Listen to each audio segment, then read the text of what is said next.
Welcome to the Five. The same five questions, a completely different experience every time. I met today's guest playing adult dodgeball, and we just kind of vibed together. And from there, we actually started working together. We became really good friends. And how about you introduce yourself and tell us a little bit about yourself? My name is Aaron. I am a graphic designer. Is how I usually introduce myself. I moved to this area probably about like five-ish. Actually, I'm coming on 6 years, and it's been a very interesting journey.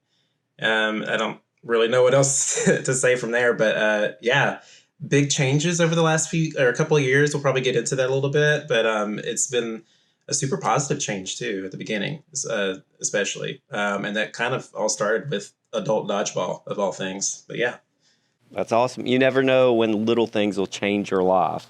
no, absolutely, Speaking of life changing things, you ready to get started? yeah, let's do it. All right. First question is, what's the weirdest thing that's ever happened to you? Okay, so that's a good one. I'm gonna start with this. There's a lot, but I think I want to go with one that I probably have never talked about with you before, but like my friends are very familiar with outside of a dodgeball. Um, that would be the time I was, uh, I wouldn't say involved, but I was really good friends with a cult in my high school. Yep, in my hometown. So in high school, I struggled making friends with a lot of people who were, um, I guess, like predominantly Christian is the best way to put it. I went to church quite often, and was, I think I had a pretty decent friend group in that circle. But I noticed certain things happening where I was like, no, this isn't right. I had a lot of questions, and then I would question a lot of things, that I would learn, particularly in the Bible, or like that was, things that were being, you know, um, preached. That's the best way to put it. Preached, and it's with air quotes. So I would, have questions, and my friends would kind of push back. Again, friends, that's in quotations as well, because I think a real friend would have a discussion with you. But I started finding that I was being like getting along better with people who were like, either like labeled as like self-proclaimed atheists or agnostic, people who also had questions, or just didn't fit in. And the town that I grew up in was very small and very, very Christian, in the Bible Belt, essentially. Well, in the Bible Belt, actually, literally. So I started having to like kind of like emphasize that, like, hey, with these new friends that I was, gravitating towards, we all like anime and that kind of stuff. And I would have to be like, yeah, I go to church. And they would go like, oh, really? And I would say, yes, but I'm not judgmental. My mom always taught me not to be that way. And she, herself had friends who were not, Christian, or, that kind of stuff. So I would kind of have to explain like, yeah, I go to church, but, and I found myself doing that, up until, like just as recent as 5 years ago, like, yeah, I go to church, but, so you know how it is. Beanie this particular group of friends, I did not know this at first, but they all would get together and they would practice what they would call witchcraft. This isn't like actual witchcraft. This is, like high schoolers getting together and doing things that are different because they had, an interest in the occult. And so I thought that was like really cool, very neat. My mom was kind of like, hey, I don't mind if you hang out with these people, but also be careful. And so I was like, yes, ma'am. And that was mixed with a little bit of them. Also, a couple of them were like, furries and things like that. And, I definitely want to emphasize, like, I don't have an issue with, people who are furries like at all. And had friends, all the way through college that were, on the side, they would say, like, yeah, don't tell anybody this, I'm furry. And I'd be like, oh, that's fine. I don't care. but this group in particular just took everything to the next level. And that goes with, whether it be witchcraft, paganism, that kind of stuff, they took it really far. And so we'll get down to the nitty gritty of it. There was one time in particular, they said, hey, we don't mind if you kind of get in on what we have going on. You don't have to practice, but it's okay if you come and hang out with us. I would say, okay, yeah, absolutely. Because, I was in high school and all my friends, were kind of and was just really quick to label somebody a devil worshiper and stuff like that. And that didn't vibe with me. And after a really bad incident where I was not baptized at a church I wanted to go, or I was going to, they wouldn't baptize me because I was black, or mixed rather. And that was a really eye-opening experience, and so I was like, okay, well, I feel a little bit lost because I don't know where to go. And so I turned to these friends because they were just so open, and they didn't question, my skin color and what I believed. And so that was the perfect group. And I go over there to their house, and then they're just chit-chatting, having a good time, and then they kind of start doing this, these gestures with their hands and things like that. I'm just over there sitting on the bed playing my Nintendo DS, just having a good time. And they're just sitting there doing all this other stuff, and they would yank in the middle of the air, just with their hands. They would just pull really hard, and another person would fly forward and that kind of stuff. And I'm like, what's happening? We're we playing the invisible lasso game where we're hey, let's go dancing. So I eventually asked, I said, what are y'all doing? And they said, oh, well, I guess we could share this. We're pulling on each other's ties. And I was like, okay, tell me more. And so they proceed to pull out this blank sketchbook. And that was something that me and almost everybody in this group had was, we always carried around our sketchbooks because we're artists, which is another thing. I bonded with these people because they're artists, and, I'm all about that. So they pull out this sketchbook that I'd never seen before. And it was a grimoire that they were filling out with all their spells and different things about, the magic that they do.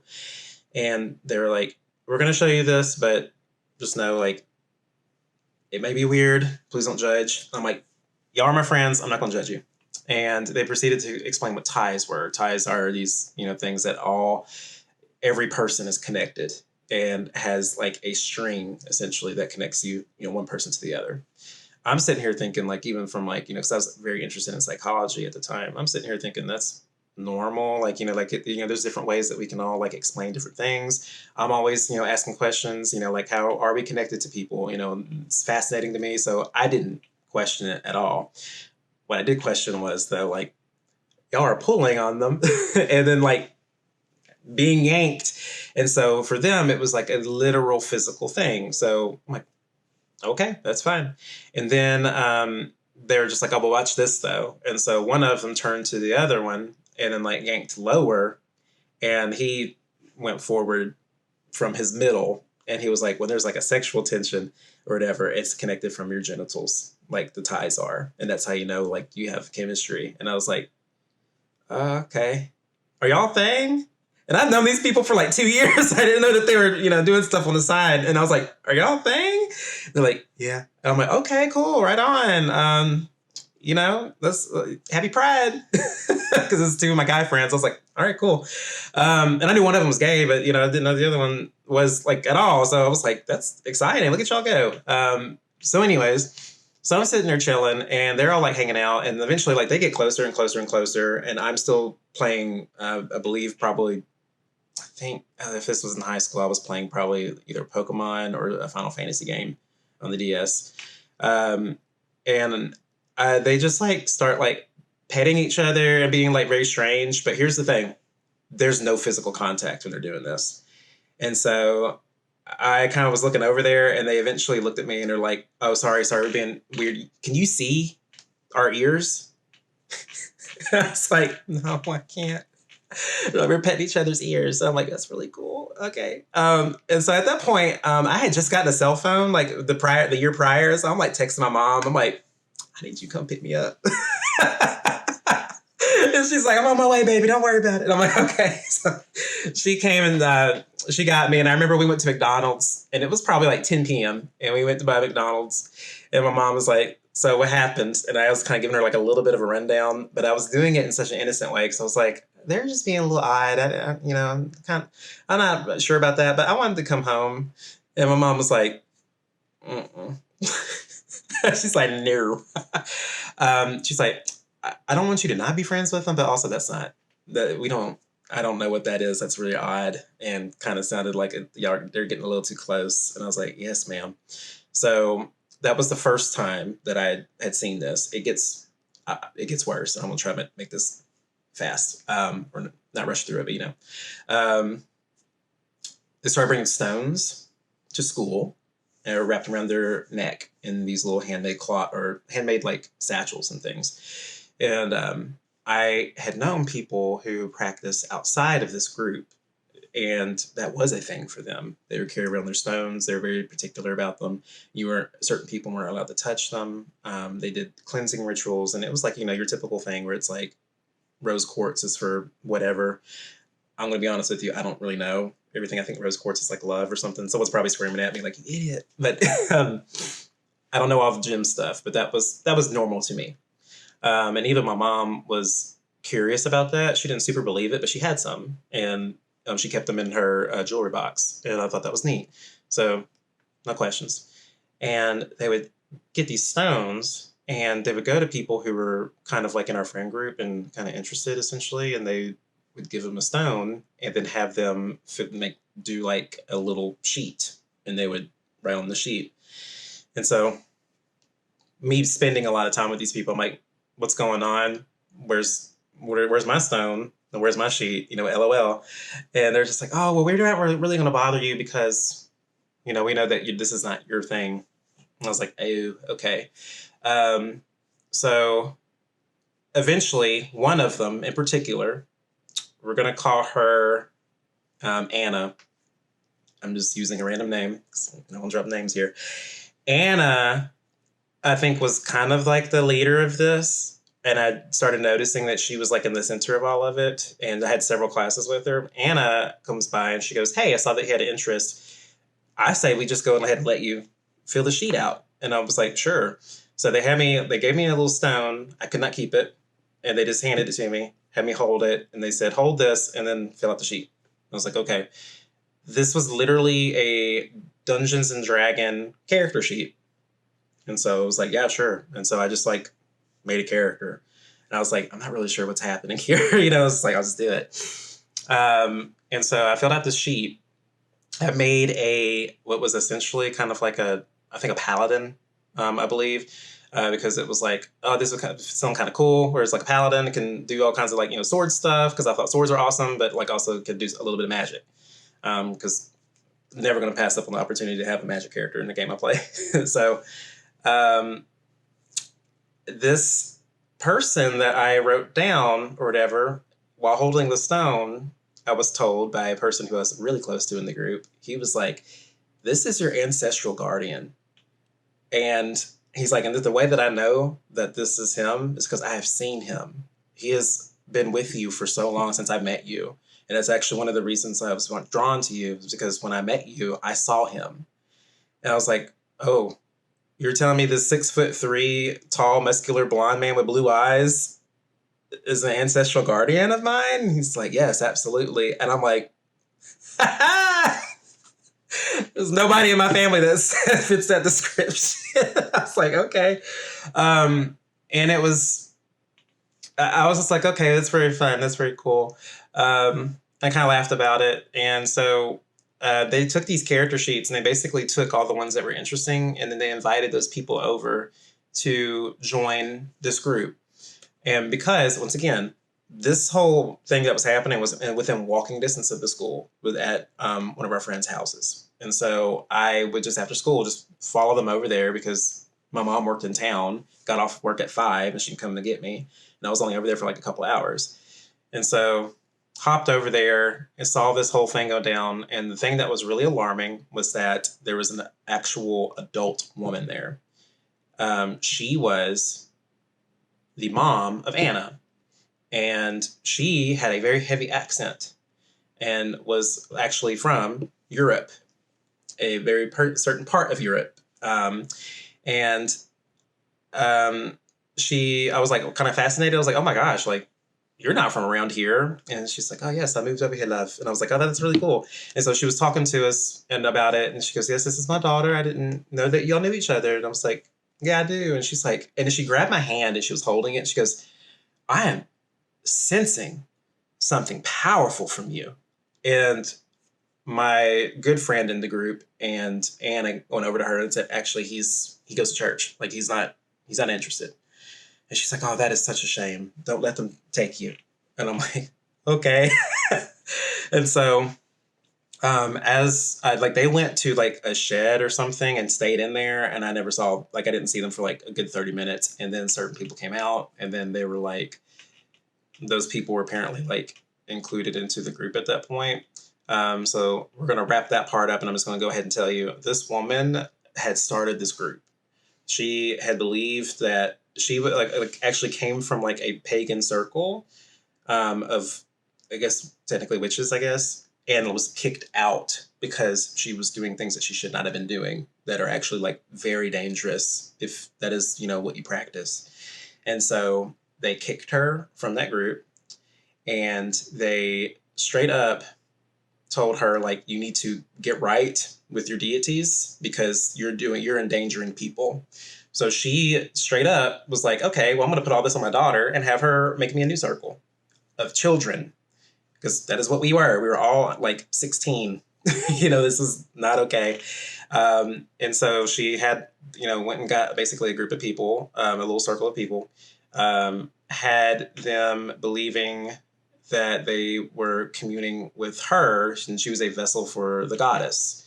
And I believe it's like the Lord and Lady is what it was called. And she was the goddess's vessel, and everything she said was through the goddess, or the goddess was saying through her rather. And she would like literally do the thing where her eyes would roll in the back of her head, and she would speak with an even heavier accent that was actually like more Scottish, almost like a Gaelic type thing. And that was the lady speaking through her.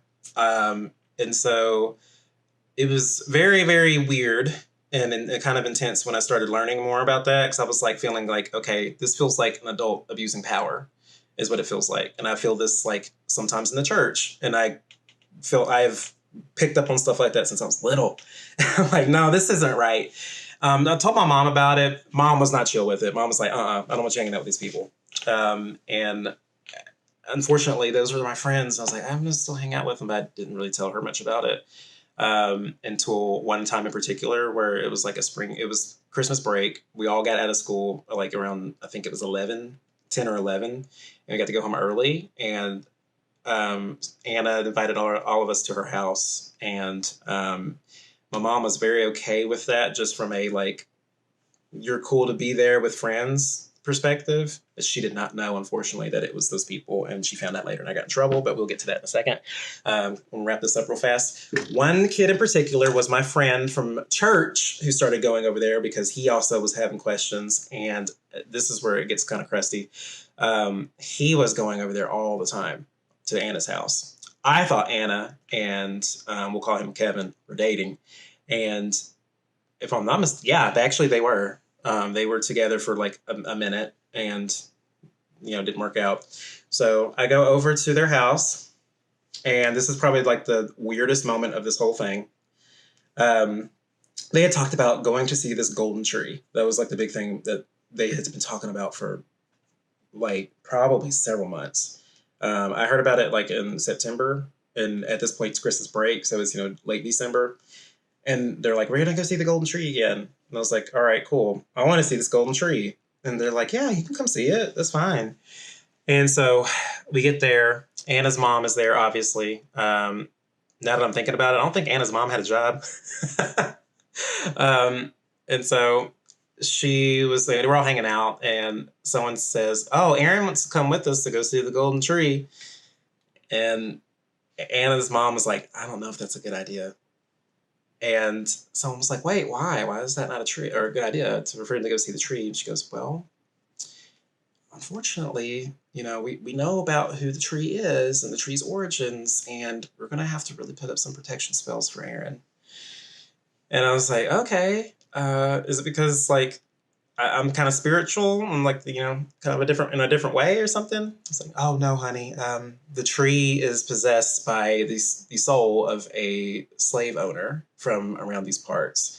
And the apples that are hanging from the trees, if you look at them closely, they're actually skulls. And those are the skulls of his slaves that he killed and murdered and wouldn't let their spirits go. And this tree will literally take your spirit and try to enslave you.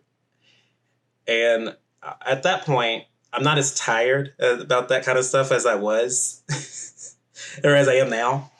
I was just like, okay. If someone hits me with something like that now, obviously that's a conversation and a half and we get spicy about it. At this point, I'm like, oh, okay. And so I'm like, you know what? Y'all are such full of BS. I'm done with this. Take me to the tree. I want to see this tree with my own eyes. If I die, I die, And so we go out there to the woods.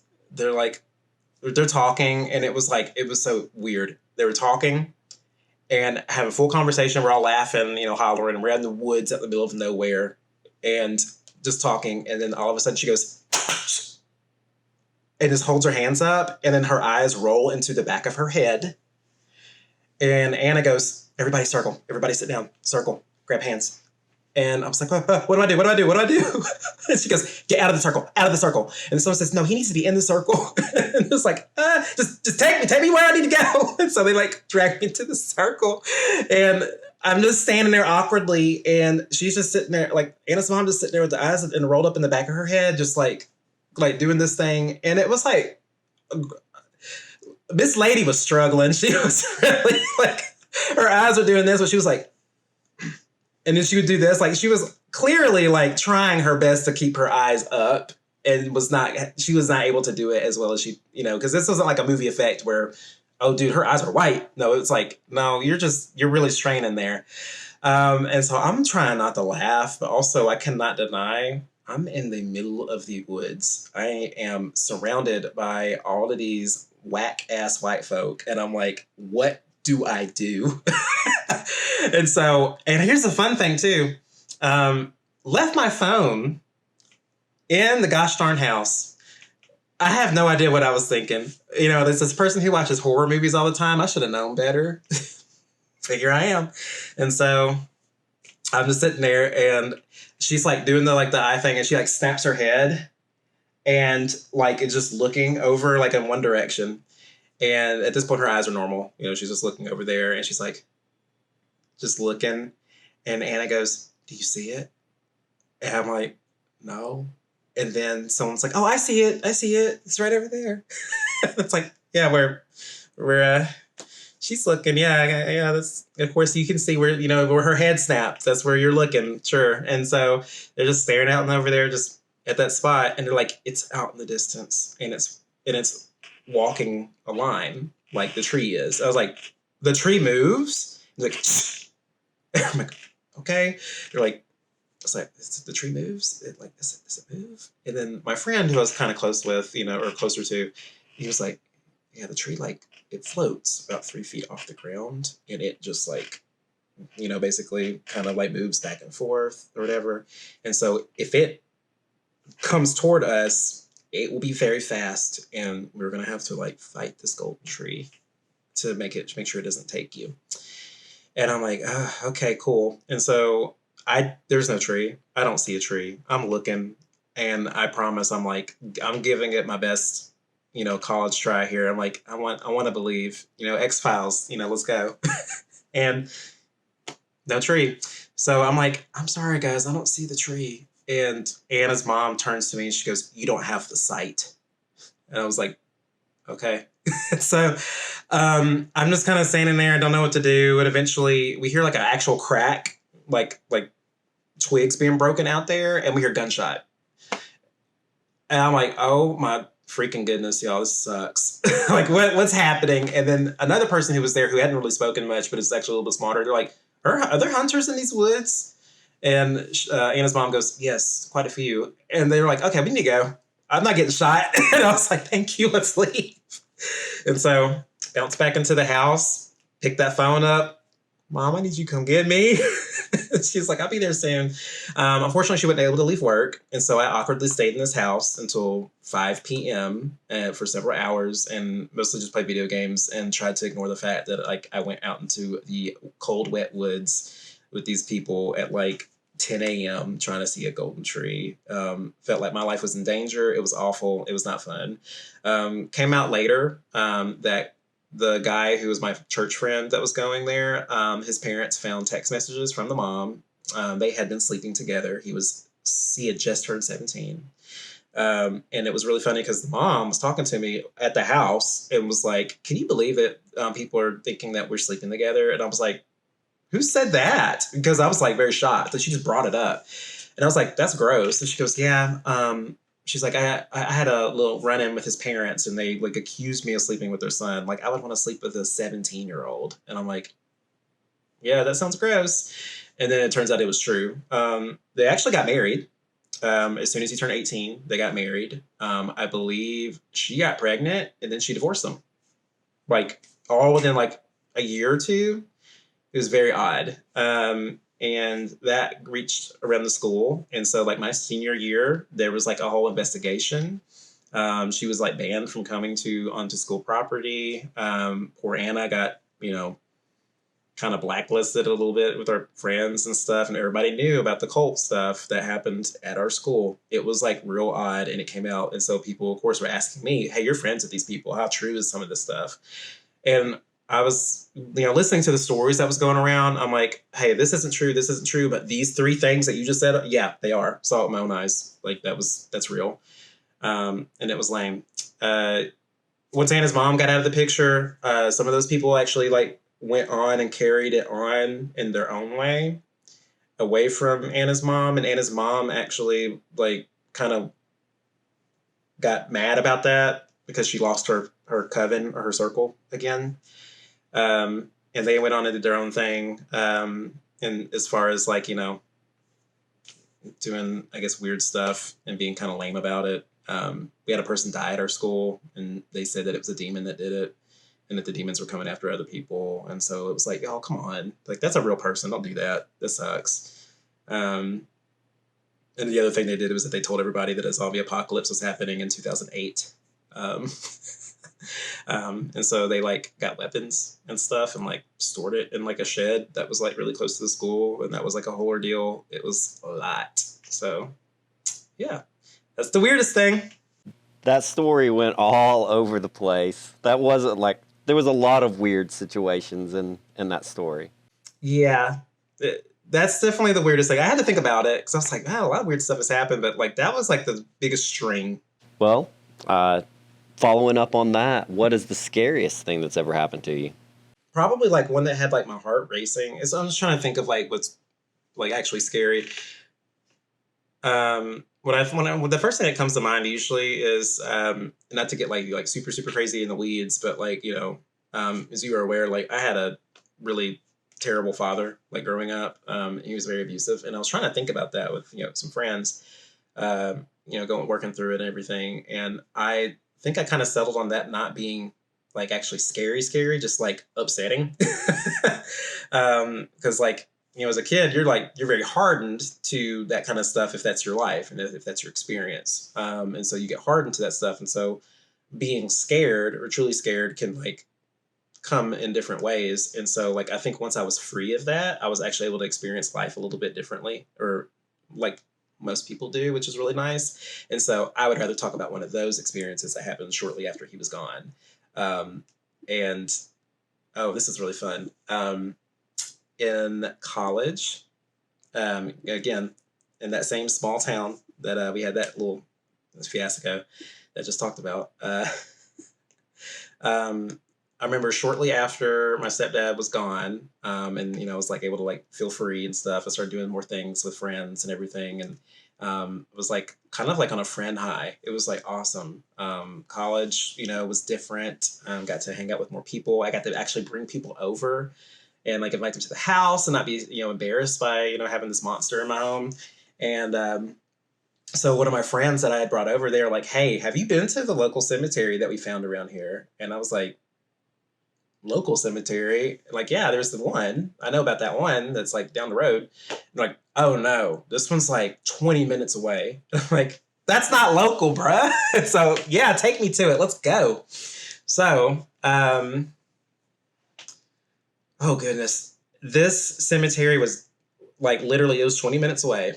And oh my gosh, this is wild. When you're driving down the road, and this is what I would tell people, because I later brought people to this cemetery to show them that this is not a joke. This is a real place. This cemetery had been around since I think the 1800s. Some of the graves and stuff were all like literally weathered away to the point you could not read anything on them. You knew that there was indentions or engravings and stuff like that, but they were not on there anymore. That's how old the cemetery was. It was very, very small, and I'm 99% sure it was a private cemetery, probably owned by a family in the area, and no idea if they kept up with it, like at all. You literally get there by driving out into, again, the middle of nowhere. You're in the woods. The trees are all alive and fine up until you get to a certain point on the road. And then pardon my language, I shit you not, the trees literally all dead. Once you see the trees turn dead, you take a left. And you take that left onto a gravel road and you go up a hill. There are no streetlights in this area, like literally zero. And you go like kind of through a hill and you come out on this area. It is a clearing and the cemetery is right there, like right there on that clearing in this little area. And it is surrounded by those woods with the trees that are like quite literally dead. And so they're like, yeah, we found this, like, we're out just like driving around after church one day and we found this area. And I was like, this is cursed. This is sinister. This energy here is bad. It's like, because I was fine until the trees changed. And I was like, oh, this is Also, they brought me out here at night. So the thing I remember the most is that this was a moonless night. This complete cloud coverage. And they, of course, and I should have known this at this point, like what was going on. Like they brought out flashlights, and it was not the flashlights you hold like this. This was flashlights, that had there's like the heavy duty ones that have like the handle.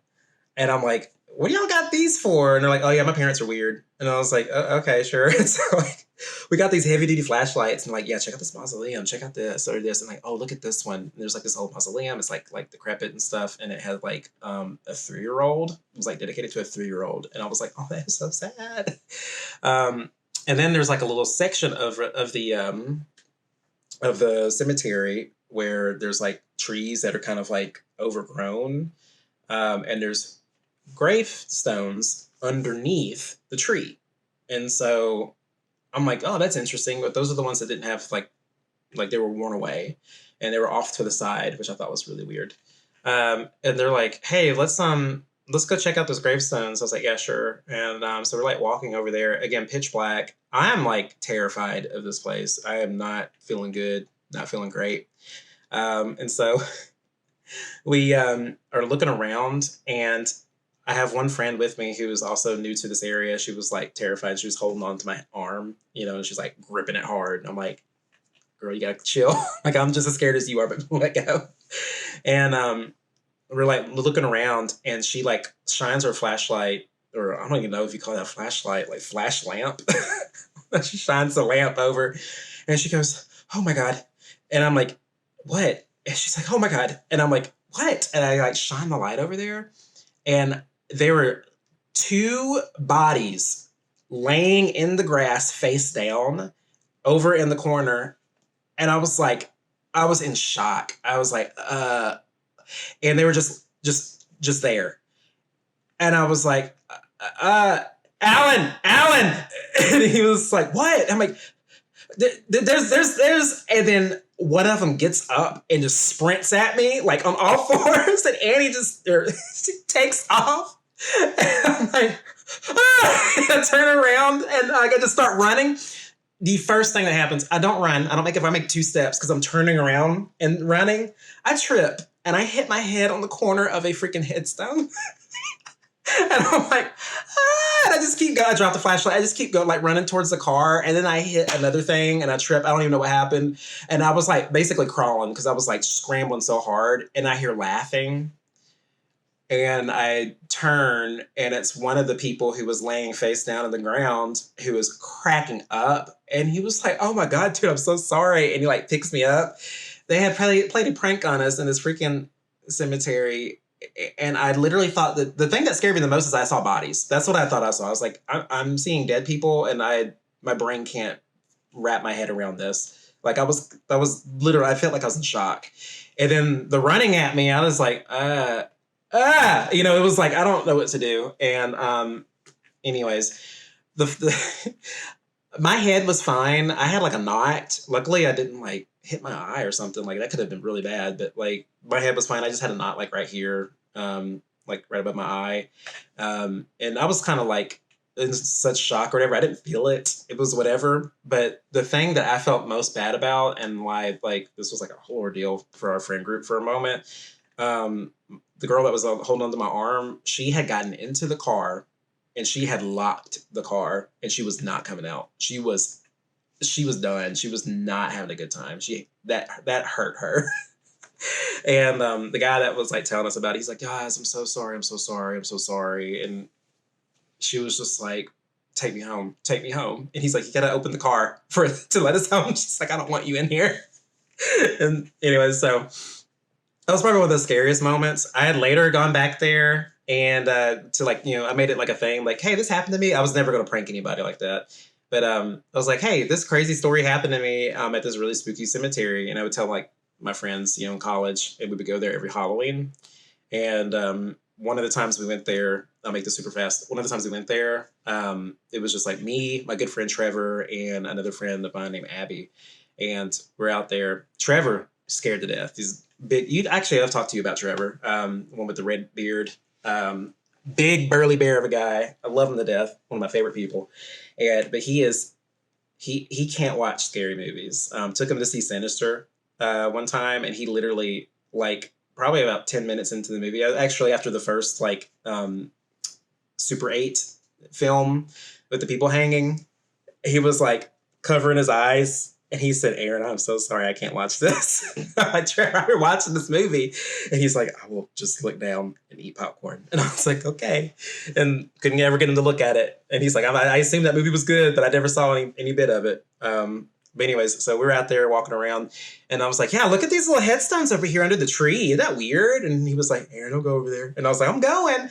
I start walking out there. My feet start sinking into the ground. And it's probably because it was wet. And I'm guessing maybe there's not a lot of people that travel out there, but for some reason my feet started sinking into the ground as I was getting closer. And I was like, we are backing up. I am backing up. I'm not doing that because the last thing I want to do is like, get sucked under by like a skeleton or a zombie. I started backing up. And then, when that happened, when they saw my feet like going into the ground, they was like, hey, let's leave. And I was like, all right, let's go.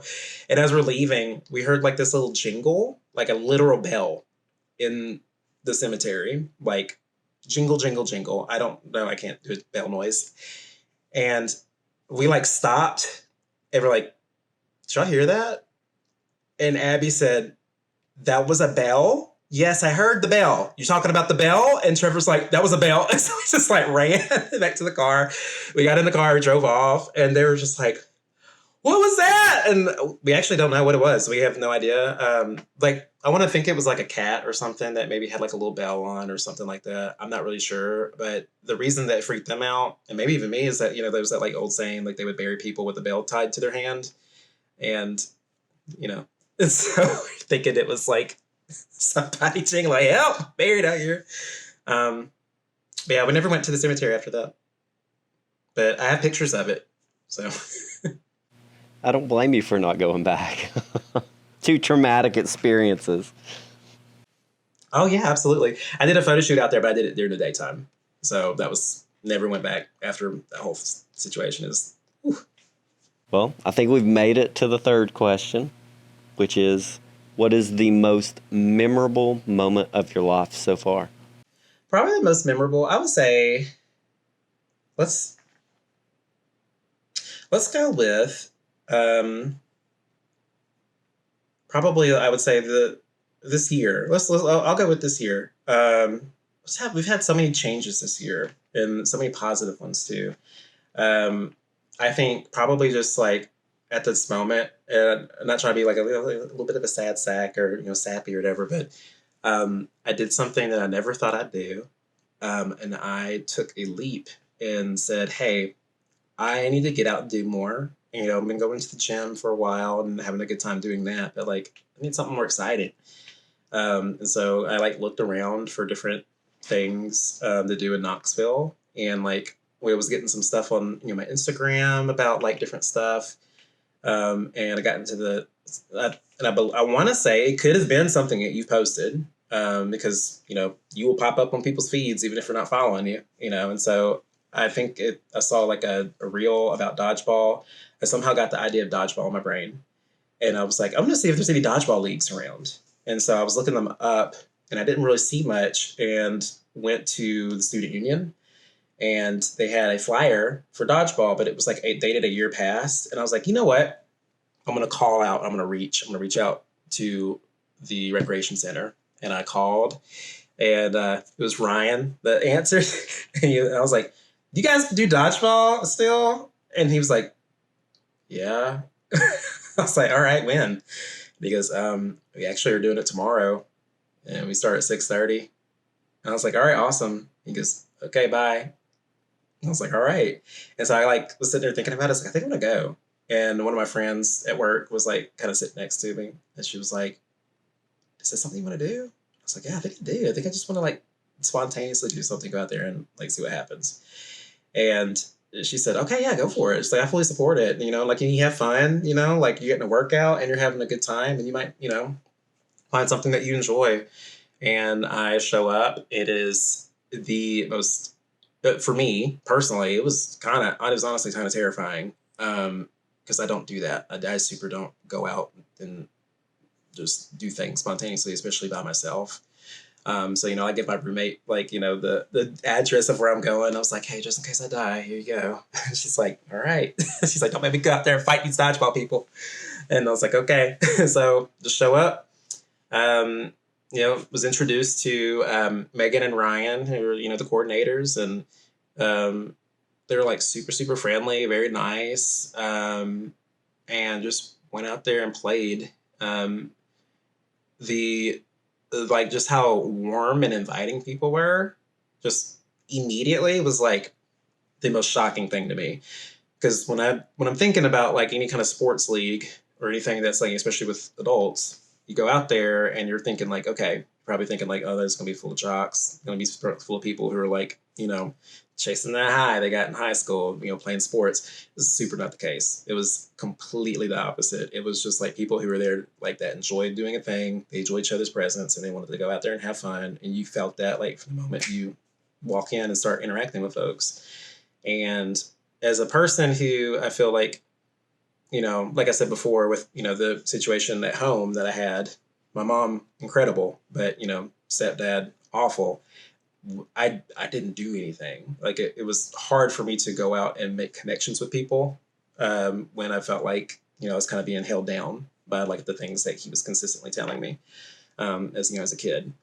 And that can follow you into your adult life. And so I was like, I don't know if this is going to be for me. And then that first time I did it, I was hooked. Like, yes, I was bad at throwing the ball, and sometimes I still am, but I was having a good time, and everybody was being nice to me. And I believe Megan and you even were just like, "Hey, we go out to eat after this. Do you want to join?" And I was like, "Yes, well, sure." And I told my roommate, I was like, "Yeah, I'll be home at like 8." And then I ended up, going out to eat with you guys, and was out until like 10. And it was like a super, super fun experience. Everybody was like awesome. And, another thing I didn't expect was like, okay, this is fun. I got to kind of meet you guys and chat a little bit. I'm going to leave. And you're like, all right, well, it's nice to meet you. Hugs. And I was like, I don't hug. I guess I do now. And so that was just really nice. It was the coolest thing, and just completely out of the blue. And so I, told my coworkers the next day. I was like, yeah, I had like a really good time, and I was sweating and everything else. Rafa was like, he's like, chatting with me. When we went to the Mexican restaurant after that, Rafa was chatting with me, and he was just like, "Your first time playing dodgeball, right?" And I was like, "Yeah." And he goes, "You gonna be so sore this week?" And so, like by the end of the workday, I was like, "Yeah, I was having a good time. I can't move my arm." And they're like, "Are you okay?" And I was like, "Mm-mm." And so came back the next week, because they were like, "You better come back next week." And I was like, "Okay, I think about it." And then I did. And told Rafa, I was like, "Bro, you were right. I am, I'm screaming." And he said, "All right, get ready to do it all over again." And it was a good time. I think from then, that was like what, the second time I went to dodgeball. And then you and another person were like, "Hey, there's like a horror movie trivia night happening. You should like join us if you're into horror movies and stuff." And I was like, "Oh, am I into horror movies? Let's go." And went and took the prize, first place by like a lot. We dominated, and it was a blast. It was so fun. It was like all of it was just like top level stuff. It was like, I don't know, it was weird. It was just like such a strange thing. And my life at that point, like, had been very normal and awesome. And I would have an incredible group of friends outside of dodgeball, but it was really cool to find like another group. And you guys are fitting like all these different little areas that, my other groups don't super, super fill in, and they don't have to because they do awesome. But, it's just really nice. Um, and I think the third time that we, like, all of us hung out, we were just like, "Man, we feel like we've known you forever, Aaron." And I was like, "I do too." We've only known each other for a month. It's weird. So yeah, I think that's the most memorable thing that's happened, especially recently. That was super, super, super cool. And puts a little smile on my face every time I think about it. Yeah, they say we grow the most outside of our comfort zone. So I think that stepping out of your comfort zone and taking a chance on doing something new, you never know. I mean, it literally has been life changing, I know, for you, for us, because you've become such a part of the group. And we've done so much stuff together that wouldn't have happened if you'd have never took that step. No, absolutely. So I'm very grateful you took that step, sir. Thank you. I'm very grateful I did too. Like again, it's kind of one of those things that's hard to wrap my mind around, that if I did not spontaneously think I want to go to dodgeball, I want to go, like, I would not be sitting here today. Like that's wild. So Yeah, sometimes it's the smallest choices that really impact lives. So crazy to think about. it really is. All right, this one's the hard one. It's always the hard one. What is the saddest thing that's ever happened to you? Um, in 2000, I would say 2018, my grandmother passed away, and that was a big deal. She was, my second parent. My mom, I had my mom, and of course I had the step monster, but my grandmother in particular, like, she was just a fantastic human being. She was like the break I needed from, like my home situation. And my mom did everything that she could to make all that good and the best that she could do. And she did a fantastic job with the cards that she was dealt. And I would never, ever blame her for anything, because she didn't, that was not her. And my grandmother, lived 2 hours away from my home, and I would stay with her every week. Like that was the holidays, was, going to my grandmother's house. And I did that up until, in college even. Christmas break in college, went to Mississippi, hung out with my grandmother and stayed with her for like, a week or two. And just, she was, again, my second parent. The passing was really difficult for my mom and I, and kind of, it brought my mom and I close together, like in a way that, we didn't know we could get closer. And so that was like a big ordeal, or it was just a big thing. And we did our best to like really push through that, because that was like our first big shock with grief. Because again, grandma was like literally a part of our everyday. And then, unfortunately, in 2020, then my mom passed away. And that was a very, very sudden thing. With grandmother, it was, cancer. But with my mom, it was a sudden heart attack. And yeah, that was in December of 2020. I was with my friends, like my best friend was with him, and the group that I went to college with, and we were just like doing like vacation and stuff. Like, we wanted to get together, try to like do a thing once a year. And this is like the first trip. I felt so bad. This is the first trip we did. And we're like, hey, we're all together. We're all at a cabin. We're having a good time. And on the last night, I remember I was, we had like a steak dinner. We were cooking for each other. It was so nice. We cooked for each other. And I'll say it was nice. Like, it is nice. It was a nice thing that we all did. We got together, we cooked together, we had friends, or we had, there were friendship, shining through, playing games, playing Jackbox games. And, I know that I had not talked to my mom since Thursday, and we talked to each other every day for over an hour. She's my best friend. And I talked to her literally every day. And it was Thursday that I talked to her. And I went over to Spencer's house to watch the Game Awards. And then the next day, we're traveling up to Gatlinburg to go hang out the cabins. And I had not talked to my mom on Friday because she knew I was going on the trip. And I think I sent her a message on Saturday. And I was just like, hey, I want to get this iced coffee machine thing, add it to my list. That's only like $20 or something. And she said, okay, add it to the list. That was it. I'm glad I had that long talk with her on Thursday because it was the last time we talked to each other. But I did send her that text message on Saturday. She had been kind of not feeling great. She thought she was having stomach issues. And so I didn't know it was as serious as it was because, parents can be. On the last night, drank a whole bunch, ate a whole bunch, was having a good time. And me and my dumb self didn't drink water. But I was like trying all these different drinks. I was like, I want to try all the different alcohol, but I don't drink. That's not me. And so I forgot to drink water with it. And so set myself up for disaster. I get the phone call from my mom's husband at the time, who's an awesome guy. He's great. But he called me at, it was 3 a.m. And I just immediately knew, like, people, you don't get calls like that, that late. I answered the phone and he told me the news. And I just said, I remember thinking, like, I could just say, okay.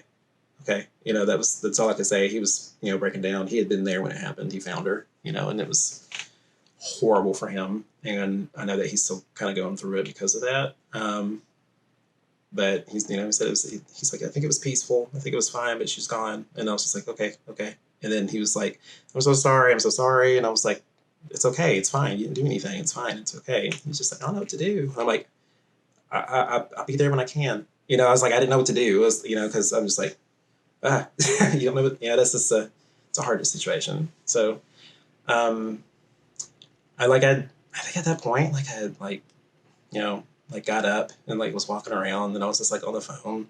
And I think I just, like, crouched down on the ground, was just, like, talking to him. And I was like, how do I process this? And, and I had the thought too, which is really dumb. And it was like a week prior to this happening. I was like, it's 2020. This is like the worst year for people, and this is people's, like, people are losing folks left and right to COVID and everything.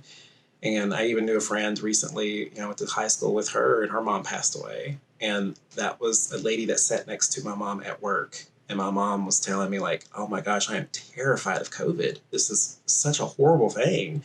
And she's like, no, Miss Kim passed away. And, like, I can't believe that happened. And I'm like, I know, that's awful. And she's like, just make sure you're taking care of yourself. Wash your hands, stay away from people, wear your mask. And I'm like, yes, ma'am, I'm doing that. And, and you never know, like, when, you're worried about one thing, when it's truly another thing that can pop up and happen. With her, she was doing really well. She had a very, very difficult life. And she did everything she could to be happy and do good things. And I think that she did make an impact on people. And I know this is, like, kind of cheesy. She was one of those people that literally, when you meet her, it was like her smile lights up the room. It is one of those things. And, I roll my eyes at that sometimes, but it's like, that was literally my mom, and everybody said that about her because that was the first thing you notice about her, was her smile. She was so, that's her, And so you never would have thought that she went through what she went through. And that was a big part of how she, raised me. Said like, hey, we're going through it right now, but we have each other, and we're going to be, positive, to other people, and we're going to do what we can. Yes, sometimes we have our little sass streaks here and there, and we can, we stand up for what we believe in. We stand up for those we care about. But at the end of the day, we try to do it with grace and kindness, because that's what, gets us through the day. And so she had taken up, like smoking and stuff like that, because it's like, baby, I love you. And, dealing with other people and other drama. She's like, what you're doing is bad. I love you, but, you gotta stop. She was smoking a cigarette. That's how she kept so calm. But the smoking really, that puts an effect on your body. And we have a history of, heart disease and stuff like that in our family. And so, it was one of those things where it happened, and it's like, yeah, that makes sense. But also, I hate that her life was the way that it was to make it get to that point. Because it doesn't matter like how much goodness and stuff you have, things that pop up in your life that can affect you negatively can kill you, And I literally do think about that a lot, and like how we, the impact we can have on people, day in, day out. Are we causing them to do a certain thing, or are the people causing us to do a certain thing? Smoking is relatively harmless in regards to like, I guess how you affect other people. It's not like, doing drugs or, drinking and stuff like that. And it can't really super change you, but like it was killing her. And so, yeah, I think I lost a little bit of my train of thought right there, but I got back to it. So it was basically, yeah, it was heart disease that, did it. And that was a life-changing thing. It was a life-changing experience, even to the point where when that happened, I understood so much. And it was a lot of how my mom lived her life, which was like, I'm being forced to change and grow in ways that I am not expecting to. And here I am. And from the moment that, my stepdad told me, he was breaking down, freaking out. I'm like, that's my mom. I just lost her. I gotta help you, And I was like, it's okay. Like, it's okay. Like, I'm going to be there. It's okay. You're fine. And so that was like, I instantly in that moment kind of felt what my mom probably felt like most of her life. It's like, I'm going through it, but I got to be there for others. I'm going through it. Got to show up for others. But yeah, definitely December 13th, 2020. And, that was definitely the saddest, and as much as I love my grandmother too, that one hit so differently. It hit in a way that I never thought that, it hurt in a way I never thought that I would be hurt. But the positive is that, I started therapy like a month later, and we had already planned to do it.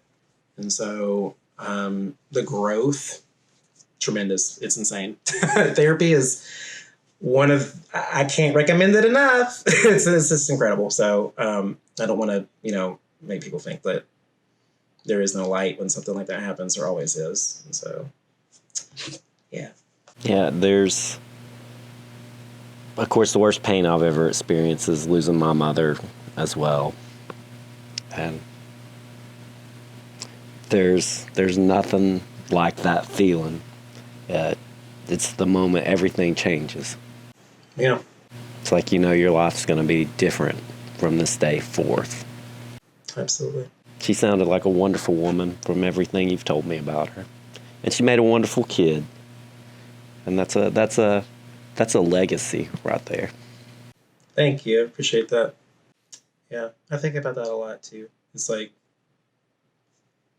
I'm sad, obviously, and talking about it, most days I can get through it. And some days when I talk about it and I really get into the weeds of it, like, I guess now, it's like, I feel the waterworks happening, and I try to focus on that. I try to focus on like, she had such a insane, I keep saying insane, but she had such a huge, tremendous impact on my life, obviously, because there's so many things that could have been bad. And she made sure that that's not the case, and I have so many things to thank her for with that. And I made sure that she knew that, because there were certain times when she would apologize, even the year she passed, was like, was that a good mom? I was so sorry if I didn't do things right. And I'm like, you were incredible. What are you talking about? And I would let her know that. And she needed that validation, though, because she didn't get that a whole lot, in her life. And I'm glad that I was there to give her that. And that was one of the things that, we told the guy who, did her funeral, was that we wish she, obviously wish that she was here, but if she could see the turnout, the people that showed up, she would have never thought in 1,000 years that these people would have showed up. And I was, she knew the people who wouldn't show up, and they didn't, but it was like, look at the people who did. And that's such a beautiful thing for you to see. And I want people to just remember that too, that you may think that people don't like you, or you may not think the best of yourself, but I promise you that that's not the case. And that was one thing I wish more than anything that she could have known, was how people felt about her. Because I think she felt it, but she didn't know it. It was hard for her to convince herself that. And that's always going to be a thing that hits hard. So I wish she could have, I don't know. I wish she could have, her husband put it a really good way. I wish that she could have seen the person that I loved. And then when she looked in the mirror, and it's like, oh, Tim, you can't be saying that stuff. It's got me emotional. Because I wish that she could have too, This kind of leads into the final question here, and that is, based on your life experience, if you could give one word of advice to anyone listening, what would it be? What you are experiencing, what you're going through, what life is giving you in that moment, that's just one aspect, that's one facet, that is your perspective. And your perspective is valid. But know that, especially when it comes to negative stuff. So, going in your interactions with people, the thing my mom and I struggled with was why do these people hate us? And it's it doesn't say anything about us. It says more about them if they do hate us. And half the time, that's not the case. They don't care about us the way that we think they do. And to try to remember that what you're experiencing, what you see, is just one side of things, and that there's a lot more there to it, and to try and put it in a little bit more of I guess advice is just know only you know yourself. People, it takes time for people to get to know you. And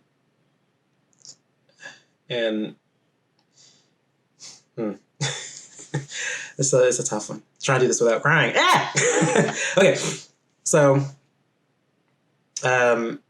your effect on people is great. It's great. It's the way you touch people, the way you reach out to them, the way you interact with them. That is, that leaves an impact, and what they see is one thing, and what you may see when you're interacting with those folks could be completely different. My therapist put it in a way, and I'm struggling to remember that now, unfortunately, because I thought I was going to have one answer for this, and I feel like this is more important, so I want to get it out. But it's just that, make sure that try your best to remember that. Try your best to remember that not everything is as it may seem in that moment. Try to get, if you can, if it's someone you care about, try to get all sides of it so that you can understand, or so that you can know how to react, because it may not be that way. Yeah, it's kind of a hodgepodge. I'm sorry. I'm trying to get through that, but yeah. That actually, just this week, me and you kind of had a conversation on something that was happening, and it was kind of we never know what the other person is going through right now, and until we get the whole story, it's kind of don't make that judgment. We can perceive it one way, but based on what they're going through, it may be completely opposite.